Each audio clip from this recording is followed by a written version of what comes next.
লাগছে, আমরা সবাই সবার পরিচিত মুখ এবং আজকে বঙ্গকে জানাচ্ছি অনেক ধন্যবাদ, কারণ এরকম একটা ক্রিয়েটিভ, এরকম একটা ভাবনা তাদের চিন্তার মধ্যে এসছে যে আমাদের বাংলাদেশকে আসলে ছড়িয়ে দেবার মতো এই স্বপ্নটা, আমাদের তো একটা প্ল্যাটফর্ম দরকার।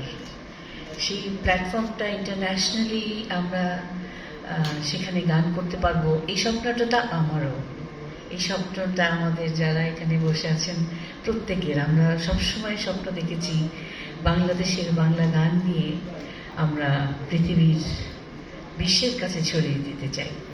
তো এনটিভি তো অনেক বিশাল একটা কাজ করেছিল, যেখানে আমি ছিলাম। এটা আমার সৌভাগ্য যে তোমাকে খুঁজছে বাংলাদেশ জাজমেন্ট করেছি, আমরা নতুনদেরকে এনেছি। তো এটা যেটা হচ্ছে যে যারা প্ল্যাটফর্মে গান করছে, কিন্তু অনেকেই আছে অনেক